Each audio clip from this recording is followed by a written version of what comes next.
Today's tarot from the Osho Zen deck. Number 5, the ultimate accident. Shayono and her bucket of water.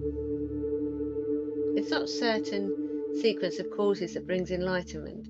Your search, your intense longing, your readiness to do anything, altogether perhaps they create a certain aroma around you in which that great accident becomes possible.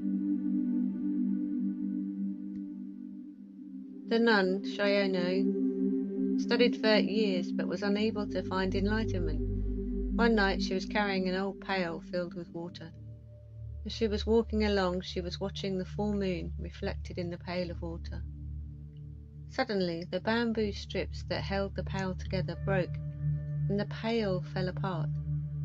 The water rushed out, the moon's reflection disappeared, and Shayono became enlightened. She wrote this verse: "This way and that way I tried to keep the pail together, hoping the weak bamboo would never break. Suddenly the bottom fell out. No more water, no more moon in the water. Emptiness in my hand." Enlightenment is always like an accident because it is unpredictable, because you cannot manage it, you cannot cause it to happen. But don't misunderstand me, because when I say enlightenment is just an accident, I'm not saying don't do anything for it. The accident happens only to those who have been doing much for it, but it never happens because of their doing. The doing is just a cause which creates a situation in them so they can become accident prone. That's all. That is the meaning of this beautiful happening.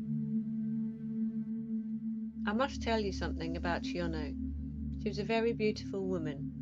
When she was young, even the emperor and the princes were after her. She refused because she wanted to be a lover only to the divine. She went from one monastery to another to become a nun, but even great masters refused.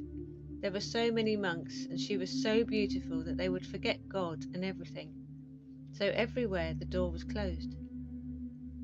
So what did Shayono do? Finding no other way, she burned her face, scarred her whole face, and then she went to a master.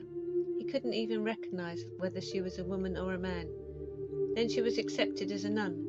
She studied, meditated for 30-40 years continuously. Then suddenly one night, she was looking at the moon reflected in the pail. Suddenly the pail fell down, the water rushed out, and the moon disappeared. And that became the trigger point. There is always a trigger point from where the old disappears and the new starts, from where you are reborn. That became the trigger point. Suddenly the water rushed out and there was no moon. So she must have looked up, and the real moon was there. Suddenly she became awakened to this fact, that everything was a reflection, an illusion, because it was seen through the mind. As the pail broke, the mind also inside broke. It was ready. All that could be done had been done. All that could be possible, she had done it. Nothing was left. She was ready. She had earned it. This ordinary incident became a trigger point. Suddenly the bottom fell out. It was an accident. No more water, no more moon in the water. Emptiness in my hand. And this is enlightenment. When emptiness is in your hand, when everything is empty, when there is nobody, not even you, you have attained to the original face of Zen. Namaste.